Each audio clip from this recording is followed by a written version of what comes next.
Good morning. We'll get started. My name is Dan Savitsky. I am the Vice President of Maintenance for Coast Mountain Bus Company. Today I am joined by Suk Dhaliwal, MP for Surrey Newton.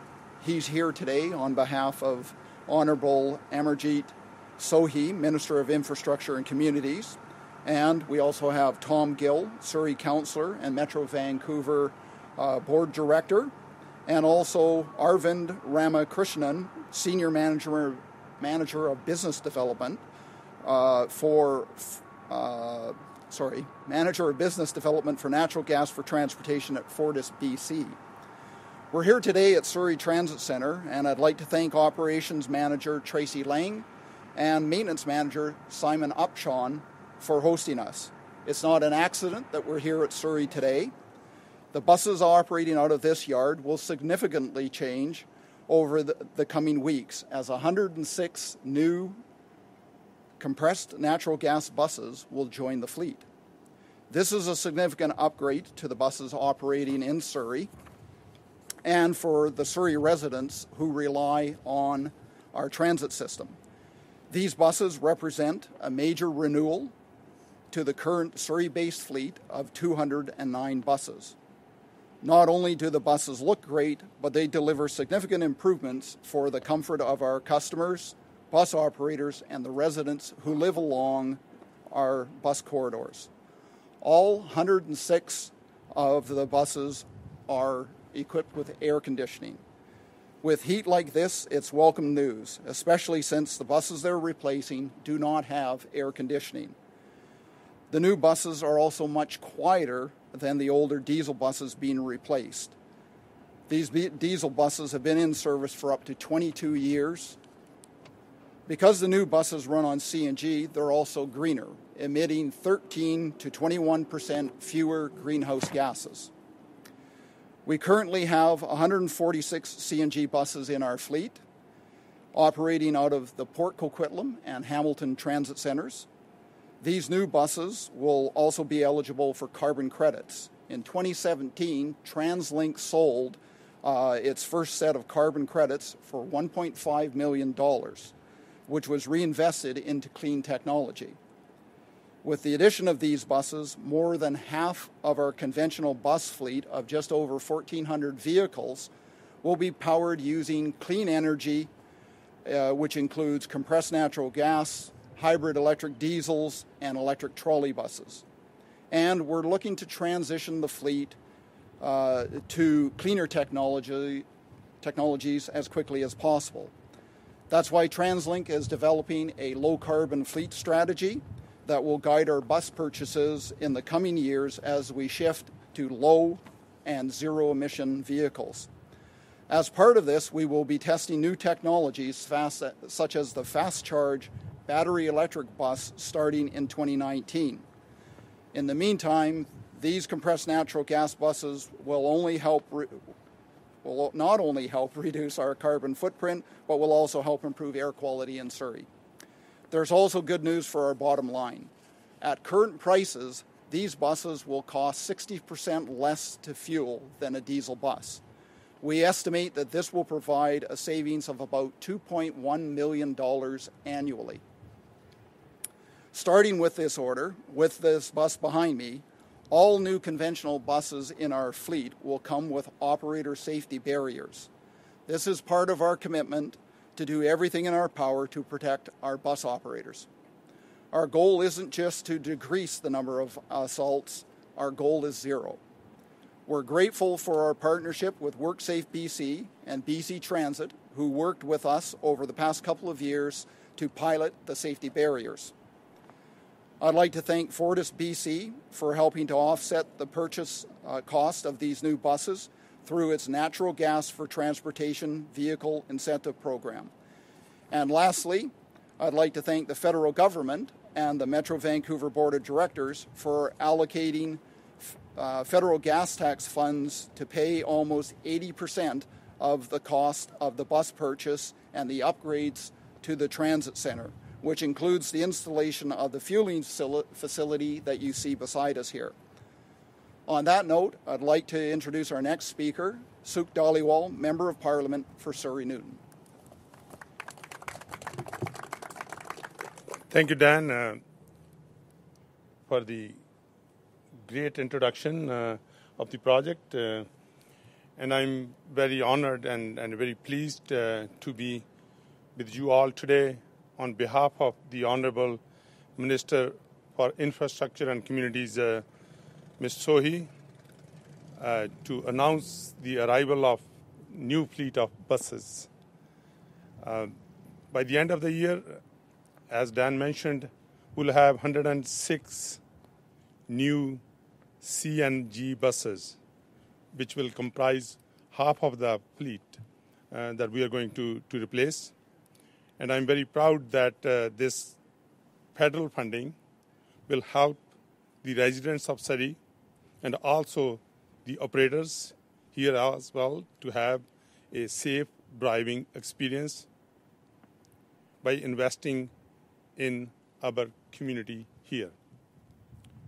Our government's priority from day one is to work very closely with our provincial, territorial, indigenous, and our local governments to make historic investments in infrastructure so as our communities can grow and have a success. And it has helped in economic growth and creating jobs in local communities. With projects like this, it also helps with the environment. And that's where our government's priority is as well, to make sure that we are a force of good in making a difference for protecting our communities against the climate change. And if we look at over the last year, we have invested $1 billion in over 200 projects in British Columbia. And we are going to invest $4 billion in the coming years. And part of that goes to the environment-sensitive projects, making sure that we are able to provide the infrastructure, but at the same time, we're able to protect our environment. And inclusive communities is the key as well. If we look at the success of Canada and success of our communities, and the community should have an option to make whether they want to go to buy groceries, they want to go to work, or they want to go for pleasure. And buses that the TransLink is bringing in will provide that option. And on behalf of the Minister, I would also like to thank the TransLink for taking the leadership and also the Fortis for chipping in to bring in a difference, and of course the local government that always plays a key role in people's lives. And I have the opportunity to know Tom for a long time. Over 13 years, he's been the counselor with a financial management background, with his accounting degree. And I'm certain that, Tom, you will agree that the cooperation that we have between the federal government and the local government is the one that plays a key role. And today, I'm very proud to be here, standing with you and inviting you to the podium to share your thoughts. And thank you all for coming.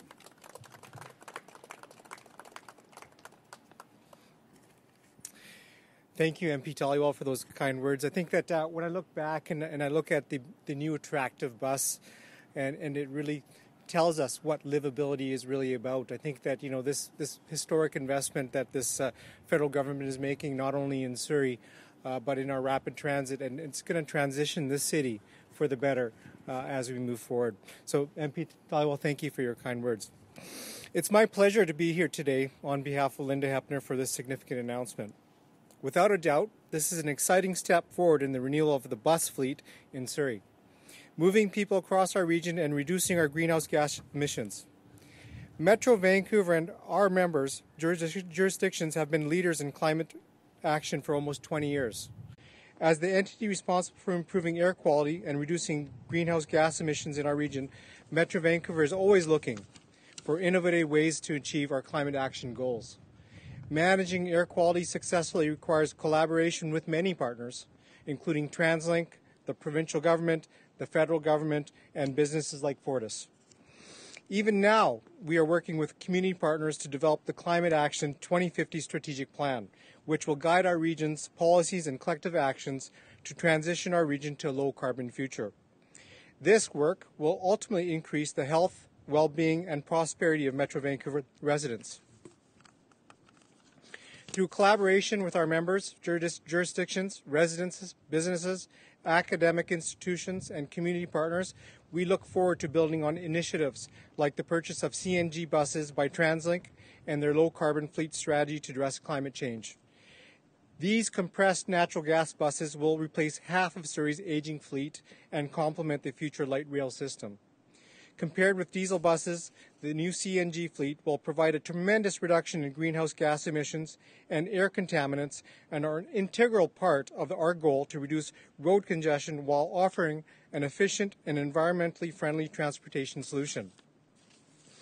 As the organization that manages the revenue of the federal gas tax used to fund this fleet renewal, Metro Vancouver is pleased to be able to allocate funds to a cleaner, safe fleet of buses that will keep moving people throughout our region while supporting the Metro Vancouver's regional environmental goals by reducing greenhouse gas emissions and air contaminants.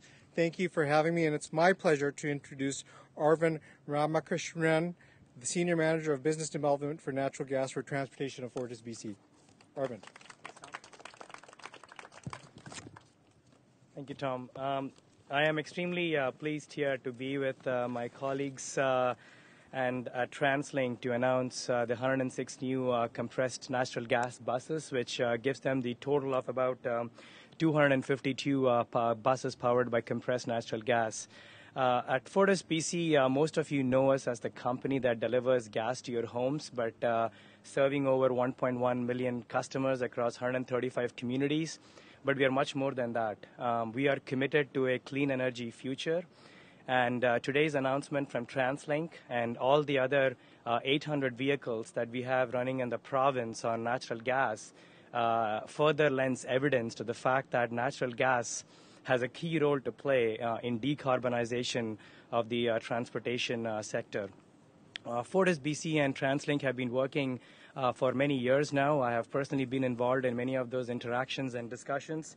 And we have supported the adoption of the existing 146 CNG buses with a commitment of $2.2 million from our Natural Gas for Transportation Incentive Program. And we are also looking at announcing some other funding announcements for the additional 106 buses that are coming here to the Surrey Transit Center. As it was mentioned earlier, the lower operating cost coupled with the carbon credits and the make it quite economically attractive here to continue using CNG as a transportation fuel for TransLink. In BC alone, transportation sector accounts for over 37% of provincial greenhouse gas emission reductions. So for companies like TransLink, which have shown tremendous leadership here, and the other companies we have running in British Columbia, adopting compressed natural gas is going a long way towards reducing provinces' greenhouse gas emission reduction regulations while lowering their operating costs at the same time. So it's a good story overall. Finally, Fortis BC, we have helped TransLink over the last number of years, but our goal here is further decarbonizing and towards a low-carbon future and supporting that in every way, shape, or form that we can. And in doing so, we are helping fleets with our incentive programs, supporting them on the maintenance facility upgrades, and lastly and more importantly is with driver training, support, and including change management. So we kind of believe in offering an end-to-end services here. And finally, our dedication to expanding natural gas for transportation use is why we are here today. And on behalf of Fortis, we commend TransLink for their leadership towards a low carbon future. Thanks for your time and attention today. And now we can take some questions. If you can just keep it to the announcement today. If you have questions for the politicians about other subjects, we'll just close the event and then you can ask the other questions. So if there are any questions, just raise a hand.